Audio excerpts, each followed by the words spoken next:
ओम शांति।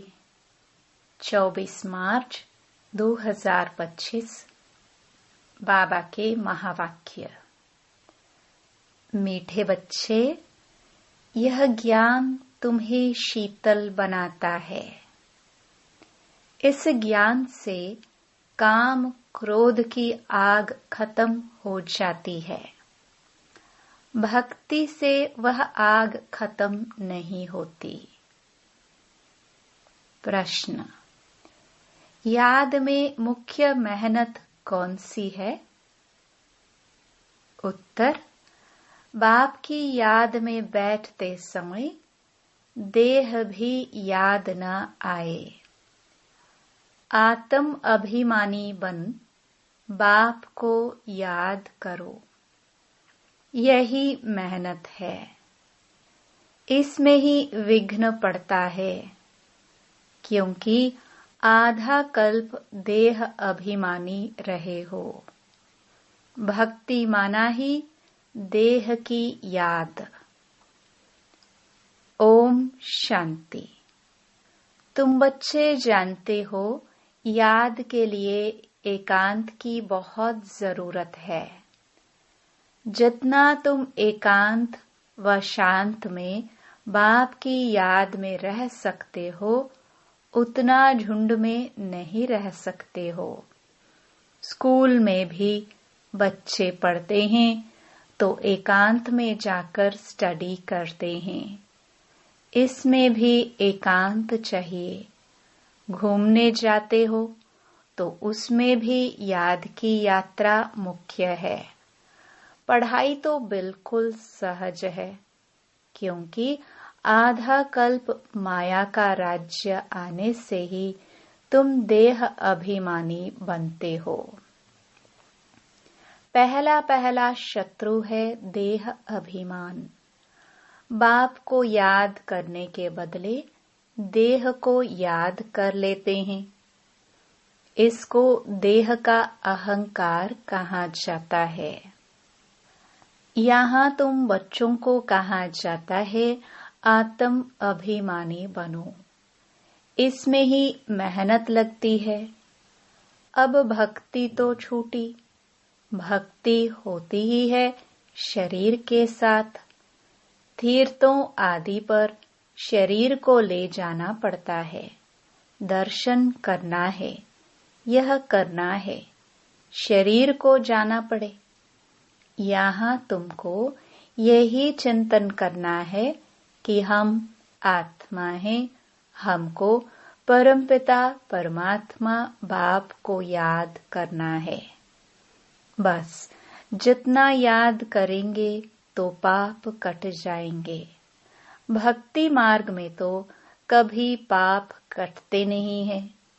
कोई बूढ़े आदि होते हैं तो अंदर में यह वहम होता है, हम भक्ति नहीं करेंगे तो नुकसान होगा, नास्तिक बन जाएंगे। भक्ति की जैसे आग लगी हुई है और ज्ञान में है शीतलता। इसमें काम क्रोध की आग खत्म हो जाती है। भक्ति मार्ग में मनुष्य कितनी भावना रखते हैं, मेहनत करते हैं। समझो बद्रीनाथ पर गए, मूर्ति का साक्षात्कार हुआ, फिर क्या? झट भावना बन जाती है। फिर बद्रीनाथ के सिवाय और कोई की याद बुद्धि में नहीं रहती। आगे तो पैदल जाते थे। बाप कहते हैं, मैं अल्पकाल के लिए मनोकामना पूरी कर देता हूँ, साक्षात्कार कराता हूँ। बाकी मैं इनसे मिलता नहीं हूँ। मेरे बिगर वर्षा थोड़ी मिलेगा। वर्षा तो तुमको मेरे से ही मिलना है ना। यह तो सभी देहधारी हैं। वर्षा एक ही बाप रचता से मिलता है। बाकी जो भी है जड़ अथवा चैतन्य, वह सारी है रचना। रचना से कभी वर्षा मिल न सके। पतित पावन एक ही बाप है। कुमारियों को तो संग दोष से बहुत बचना है। बाप कहते हैं, इस पतित पने से तुम आदि मध्य अंत दुख पाते हो।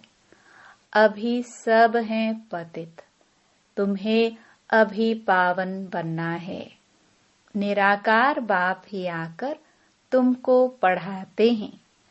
ऐसे कभी नहीं समझो कि ब्रह्मा पढ़ाते हैं। सबकी बुद्धि शिव बाबा तरफ रहनी चाहिए।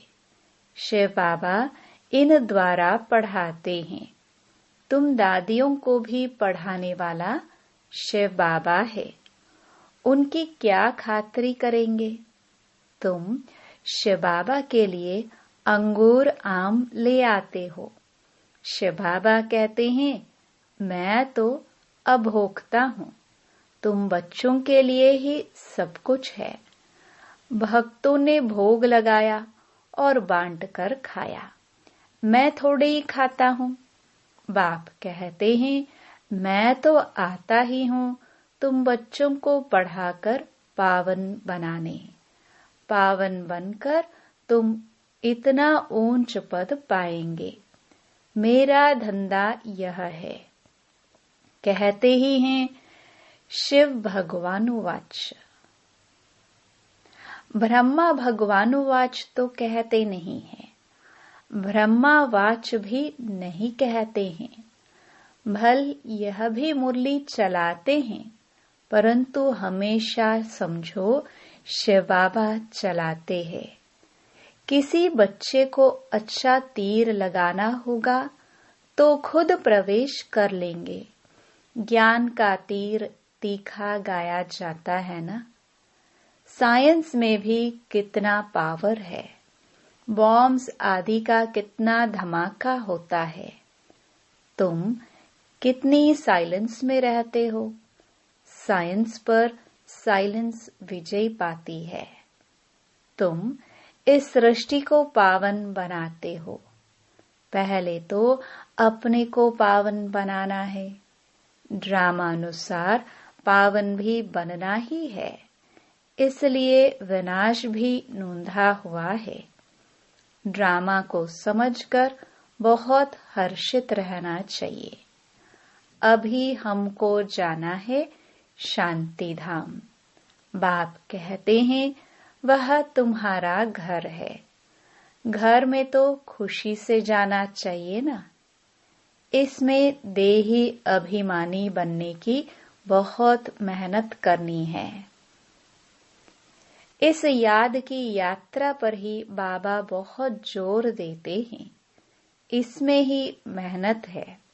बाप पूछते हैं, चलते फिरते याद करना सहज है या एक जगह बैठकर याद करना सहज है? भक्ति मार्ग में भी कितनी माला फेरते हैं, राम राम जपते रहते हैं, फायदा तो कुछ भी नहीं। बाप तो तुम बच्चों को बिल्कुल सहज युक्ति बतलाते हैं। भोजन बनाओ, कुछ भी करो, बाप को याद करो। भक्ति मार्ग में श्रीनाथ द्वारे में भोग बनाते हैं, मुंह को पट्टी बांध देते हैं, जरा भी आवाज न हो। वह है भक्ति मार्ग। तुमको तो बाप को याद करना है। वो लोग इतना भोग लगाते हैं, फिर वह कोई खाते थोड़े ही है। पंडे लोगों के कुटुंब होते हैं, वह खाते हैं। तुम यहाँ जानते हो, हमको शिव बाबा पढ़ाते हैं। भविष्य में थोड़े यह समझते हैं कि हमको शिव बाबा पढ़ाते हैं। भल शिव पुराण बनाया है, परंतु उनमें शिव पार्वती, शिव शंकर सब मिला दिया है। वह पढ़ने से कोई फायदा नहीं होता है। हरेक को अपना शास्त्र पढ़ना चाहिए। भारतवासियों की है एक गीता, क्रिश्चियन का बाइबल एक होता है। देवी देवता धर्म का शास्त्र है गीता, उसमें ही नॉलेज है। नॉलेज ही पढ़ी जाती है। तुमको तो नॉलेज पढ़नी है। लड़ाई आदि की बातें जिन किताबों में है, उससे तुम्हारा कोई काम ही नहीं है। हम हैं योग बल वाले, फिर बाहुबल वालों की कहानियां क्यों सुने? तुम्हारी वास्तव में लड़ाई है नहीं। तुम योग बल से 5 विकारों पर जीत पाते हो। तुम्हारी लड़ाई है 5 विकारों से। वह तो मनुष्य मनुष्य से लड़ाई करते हैं। तुम अपने विकारों से लड़ाई लड़ते हो। यह बातें सन्यासी आदि समझा न सके। तुमको कोई ड्रिल आदि भी नहीं सिखलाई जाती है। तुम्हारी ड्रिल है ही एक। तुम्हारा है ही योग बल। याद के बल से 5 विकारों पर जीत पाते हो। यह 5 विकार दुश्मन हैं। उनमें भी नंबर 1 है देह अभिमान। बाप कहते हैं, तुम तो आत्मा हो ना। तुम आत्मा आती हो, आकर गर्भ में प्रवेश करती हो। मैं तो इस शरीर में विराजमान हुआ हूँ। मैं कोई गर्भ में तोड़े ही जाता हूँ। सतयुग में तुम गर्भ महल में रहते हो, फिर रावण राज्य में गर्भ जेल में जाते हो। मैं तो प्रवेश करता हूँ। इसको दिव्य जन्म कहा जाता है। ड्रामानुसार मुझे इसमें आना पड़ता है। इनका नाम ब्रह्मा रखता हूँ, क्योंकि मेरा बना है ना। एडॉप्ट होते हैं तो नाम कितने अच्छे अच्छे रखते हैं। तुम्हारे भी बहुत अच्छे अच्छे नाम रखे। लिस्ट बड़ी वंडरफुल आई थी संदेशी द्वारा। बाबा को सब नाम थोड़े ही याद हैं। नाम से तो कोई काम नहीं। शरीर पर नाम रखा जाता है ना। अब तो बाप कहते हैं, अपने को आत्मा समझो, बाप को याद करो। बस तुम जानते हो, हम पूज्य देवता बनते हैं, फिर राज्य करेंगे, फिर भक्ति मार्ग में हमारे ही चित्र बनाएंगे। देवियों के बहुत चित्र बनाते हैं। आत्माओं की भी पूजा होती है। मिट्टी के सालिग्राम बनाते हैं, फिर रात को तोड़ डालते हैं। देवियों को भी सजाकर पूजा कर फिर समुद्र में डाल देते हैं। बाप कहते हैं, मेरा भी रूप बनाकर खिला पिलाकर फिर मुझे कह देते, ठिक्कर भित्तर में है। सबसे दुर्दशा तो मेरी करते हैं। तुम कितने गरीब बन गए हो। गरीब ही फिर ऊंच पद पाते हैं। साहूकार मुश्किल उठाते हैं। बाबा भी साहूकारों से इतना लेकर क्या करेंगे। यहाँ तो बच्चों के बूंद बूंद से यह मकान आदि बनते हैं। कहते हैं, बाबा हमारी एक ईंट लगा दो। समझते हैं रिटर्न में हमको सोने चांदी के महल मिलेंगे। वहां तो सोना ढेर रहता है। सोने की ईंटें होंगी, तब तो मकान बनेंगे। तो बाप बहुत प्यार से कहते हैं, मीठे मीठे बच्चों, अब मुझे याद करो। अब नाटक पूरा होता है। बाप गरीब बच्चों को साहूकार बनने की युक्ति बताते हैं। मीठे बच्चे, तुम्हारे पास जो कुछ भी है ट्रांसफर कर दो। यहाँ तो कुछ भी रहना नहीं है। यहाँ जो ट्रांसफर करेंगे वह नई दुनिया में तुमको 100 गुना होकर मिलेगा। बाबा कुछ मांगते नहीं हैं, वह तो दाता है। यह युक्ति बताई जाती है। यहाँ तो सब मिट्टी में मिल जाना है। कुछ ट्रांसफर कर देंगे तो तुमको नई दुनिया में मिलेगा। इस पुरानी दुनिया के विनाश का समय है, यह कुछ भी काम में नहीं आएगा। इसलिए बाबा कहते हैं, घर घर में यूनिवर्सिटी कम हॉस्पिटल खोलो, जिससे हेल्थ और वेल्थ मिलेगी। यही मुख्य है। अच्छा, मीठे मीठे सिखिलदे बच्चों प्रति माता पिता बाप दादा का याद प्यार और गुड मॉर्निंग। रूहानी बाप की रूहानी बच्चों को नमस्ते।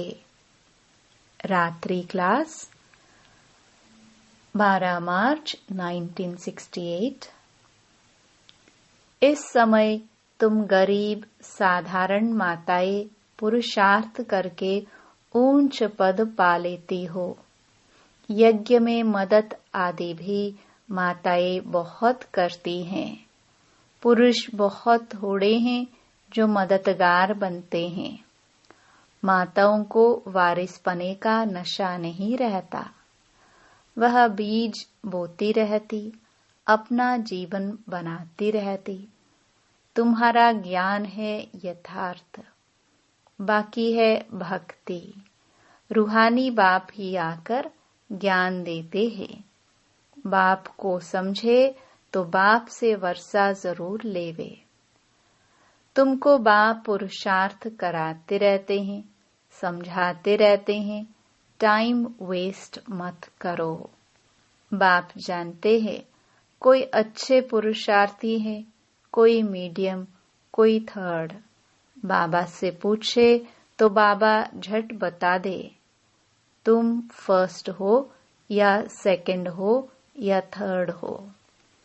किसको ज्ञान नहीं देते हो तो थर्ड क्लास ठहरे। सबूत नहीं देते तो बाप जरूर कहेंगे ना। भगवान आकर जो ज्ञान सिखलाते हैं वो फिर प्रायलोप हो जाता है। यह किसको भी पता नहीं है। ड्रामा के प्लान अनुसार यह भक्ति मार्ग है। इनसे कोई मुझे प्राप्त नहीं कर सकता। सत्युग में कोई जा नहीं सकता। अभी तुम बच्चे पुरुषार्थ कर रहे हो। कल्प पहले मिसल जितना जिसने पुरुषार्थ किया है उतना करते रहते हैं। बाप समझ सकते हैं अपना कल्याण कौन कर रहे हैं। बाप तो कहेंगे रोज इन लक्ष्मी नारायण के चित्र के आगे आकर बैठो। बाबा आपकी श्रीमत पर यह वर्षा हम जरूर लेंगे। आप सामान बनाने की सर्विस का शौक जरूर चाहिए। सेंटर्स वालों को भी लिखता हूँ, इतने वर्ष पढ़े हो, किसको पढ़ा नहीं सकते हो तो बाकी पढ़े क्या हो। बच्चों की उन्नति तो करनी चाहिए ना। बुद्धि में सारा दिन सर्विस के ख्याल चलने चाहिए। तुम वानप्रस्थी हो ना। वानप्रस्थियों के भी आश्रम होते हैं। वानप्रस्थियों के पास जाना चाहिए। मरने के पहले लक्ष्य तो बता दो। वाणी से परे तुम्हारी आत्मा जाएगी कैसे। पतित आत्मा तो जा न सके। भगवानुवाच मामेकम याद करो तो तुम वानप्रस्थ में चले जाएंगे। बनारस में भी सर्विस ढेर है। बहुत साधु लोग काशीवास के लिए वहां रहते हैं। सारा दिन कहते रहते हैं शिव काशी विश्वनाथ गंगा। तुम्हारे अंदर में सदैव खुशी की ताली बजती रहनी चाहिए। स्टूडेंट हो ना, सर्विस भी करते हैं, पढ़ते भी हैं। बाप को याद करना है, वर्षा लेना है। हम अब शिव बाबा के पास आते हैं। यह मन मनाभव है, परंतु बहुतों को याद रहती नहीं है। सारी झरमुई झगमुई करते रहते हैं। मूल बात है याद की। याद ही खुशी में लाएगी। सभी चाहते तो है कि विश्व में शांति हो। बाबा भी कहते हैं, उन्हें समझाओ कि विश्व में शांति अब स्थापन हो रही है। इसलिए बाबा लक्ष्मी नारायण के चित्र को जास्ती महत्व देते हैं। बोलो, यह दुनिया स्थापन हो रही है जहाँ सुख, शांति, पवित्रता सब था। सभी कहते हैं विश्व में शांति हो। प्राइज भी बहुतों को मिलती रहती है। वर्ल्ड में पीस स्थापन करने वाला तो मालिक होगा ना। इन्हों के राज्य में विश्व में शांति थी। एक भाषा, एक राज्य, एक धर्म था। बाकी सभी आत्माएं निराकारी दुनिया में थी। ऐसी दुनिया किसने स्थापन की थी? पीस किसने स्थापन की थी? फॉरेनर्स भी समझेंगे यह पैराडाइज था, इन्हों का राज्य था। वर्ल्ड में पीस तो अब स्थापन हो रही है। बाबा ने समझाया था, प्रभात फेरी में भी यह लक्ष्मी नारायण का चित्र निकालो। जो सभी के कानों में आवाज पड़े कि यह राज्य स्थापन हो रहा है। नरक का विनाश सामने खड़ा है। यह तो जानते हैं, ड्रामानुसार शायद देरी है। बड़ों बड़ों के तकदीर में अभी नहीं है। फिर भी बाबा पुरुषार्थ कराते रहते हैं। ड्रामानुसार सर्विस चल रही है। अच्छा, गुड नाइट। धारणा के लिए मुख्य सार। पहला, संग दोष से अपनी बहुत बहुत संभाल करनी है। कभी पतितों के संग में नहीं आना है। साइलेंस बल से इस सृष्टि को पावन बनाने की सेवा करनी है। दूसरा, ड्रामा को अच्छी तरह समझकर हर्षित रहना है। अपना सब कुछ नई दुनिया के लिए ट्रांसफर करना है। वरदान, बाप द्वारा सफलता का तिलक प्राप्त करने वाले सदा आज्ञाकारी दिल तख्त नशीन भव। भाग्य विधाता बाप रोज अमृत वेले अपने आज्ञाकारी बच्चों को सफलता का तिलक लगाते हैं। आज्ञाकारी ब्राह्मण बच्चे कभी मेहनत व मुश्किल शब्द मुख से तो क्या, संकल्प में भी नहीं ला सकते हैं। वह सहज योगी बन जाते हैं। इसलिए कभी भी दिल शिकस्त नहीं बनो, लेकिन सदा दिल तख्त नशीन बनो। रहम दिल बनो। अहम भाव और वहम भाव को समाप्त करो। स्लोगन, विश्व परिवर्तन की डेट नहीं सोचो, स्वयं के परिवर्तन की घड़ी निश्चित करो। अव्यक्त इशारे, सत्यता और सभ्यता रूपी कल्चर को अपनाओ। जो प्योरिटी की पर्सनालिटी से संपन्न रॉयल आत्माएं हैं, उन्हें सभ्यता की देवी कहा जाता है। उनमें क्रोध विकार की इम्प्योरिटी भी नहीं हो सकती। क्रोध का सूक्ष्म रूप ईर्ष्या, द्वेष, घृणा भी अगर अंदर में है तो वह भी अग्नि है, तो अंदर ही अंदर जलाती है। बाहर से लाल पीला नहीं होता, लेकिन काला होता है। तो अब इस कालेपन को समाप्त कर सच्ची और साफ बनो। ओम शांति।